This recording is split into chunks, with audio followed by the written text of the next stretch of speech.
Alid Greedy's apples. One of the engines in Edward's shed was called Alid Greedy. He was painted bright red, with a loud mouth to match.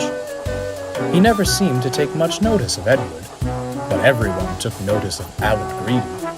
They had to, or he simply wouldn't stop boasting about himself. Look at you all, painted in drab greens and mournful blues. Lucky I'm here to bring some vibrance to this shed. Edward chuckled quietly. The others groaned deafeningly.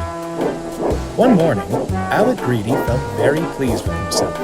He'd kept to time, and the passengers told him how splendid he looked. He arrived at the shed and found Gordon being ready for his afternoon train.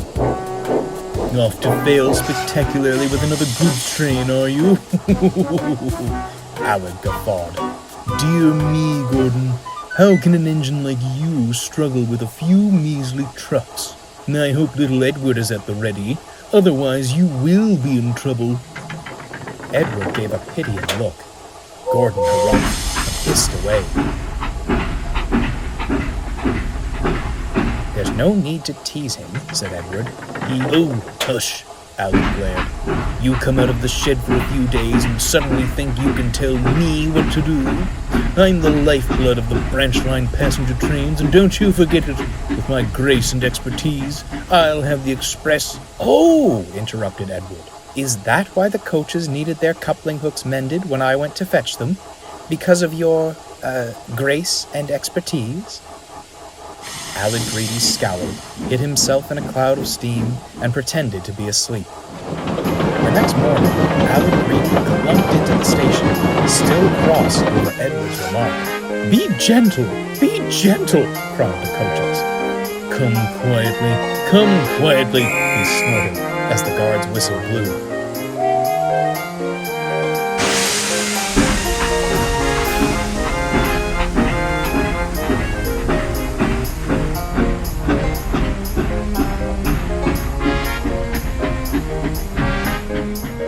Silly little engine, he huffed. Now show him grace and expertise.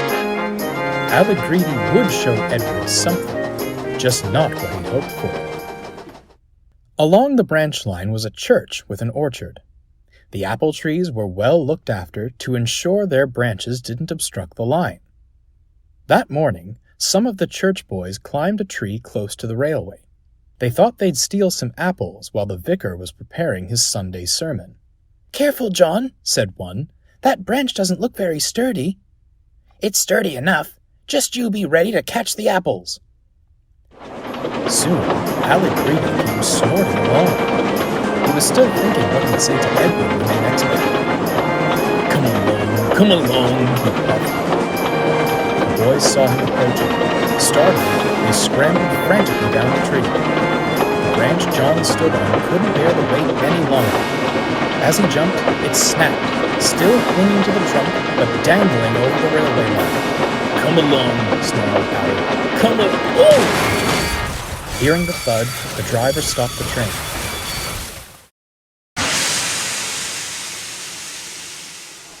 When he and the fireman came around front, they laughed until they cried.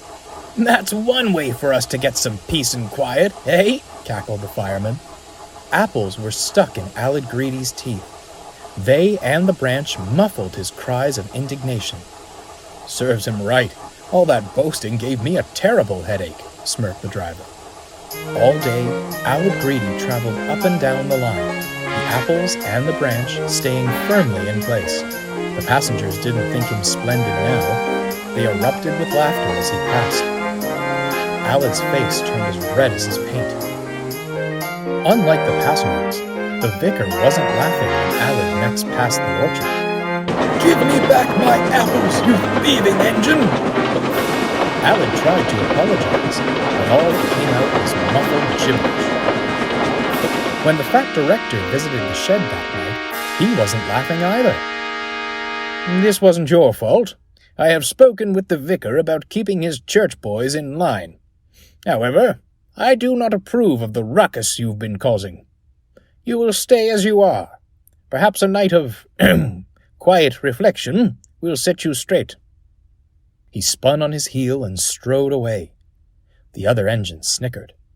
"I say, little Edward," winked Gordon, "how does the old saying go?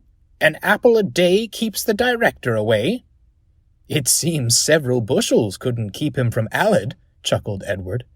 Aled Greedy had certainly gained expertise about apples, but felt far from graceful.